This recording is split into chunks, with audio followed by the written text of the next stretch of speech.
platt, platt, aber la papp.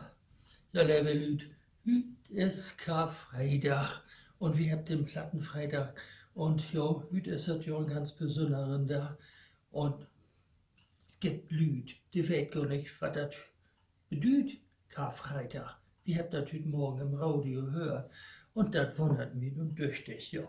Doch müssen wir doch mal kicken, was bedeutet das eigentlich, wenn man das vergeten hat oder nicht in der Schule lehrt hat. Jo, wir wären hüt ein bisschen unterwegs. Wir wären an der Butenalster. Jo, und habt einen schönen Spaziergang gemacht. In der Sonne und mit dem Wind für euch. Das wäre wunderschön. Und anschließend habt wir noch ein Beten, was uns nommen. Und zwar kenne ich seit 55 Jahren das Funkeck. Da habe ich immer was von heuert, aber ich wär noch nie nicht durch. Ich wär ja schon manchmal im NDR gewesen, aber ich habe das nicht ins Funk geschafft. Und nun hüt sind wir da mal hingegangen und wir haben da lecker Kaffee getrunken und Kuchen eten. Und dann habe ich die Werte, eine ganze nette Frau, die habe ich dann noch mal eine Gretel Böttcher Frau. Die hat dann nämlich vorher Arbeit, aber das Werten ist noch nicht so lange da, nicht? Und der kann Gretel nicht mehr. Aber Gretel wäre nun auch schon, ach, Jahrgang 1914.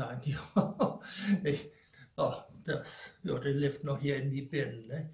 Ja, und ja, nun sind wir wieder nach Hus gekommen und ich will heute mal einen Plattenfreitag wieder morgen, so als ich das vorher mochte mit YouTube. Denn bei Instagram kann man das nicht mehr so lang mogen. Das gibt immer nur eine Minute Zeit. Und ich werde immer nicht, was ich singen soll. Und ich habe noch keinen anderen Track gefunden, um das besser zu mogen.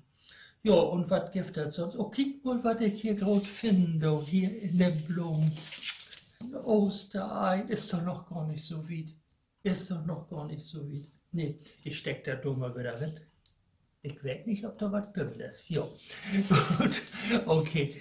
Das was wir ja dann sehen am Sonntag, wenn Ostern ist. Und vielleicht gibt wir heute oben nochmal den Karfreitagsgottesdienst oder Kirchdorfer Karg.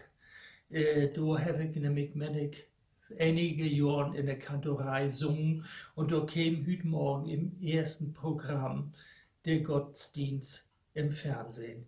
Ja, und da will ich nachher nochmal reinkriegen und den Pastor kenne ich ja auch und da habe ich einige Leute sehen, die ich eben auch noch aus Kargdorf kenne. Ja, und nun sage ich einfach mal Tschüss und mag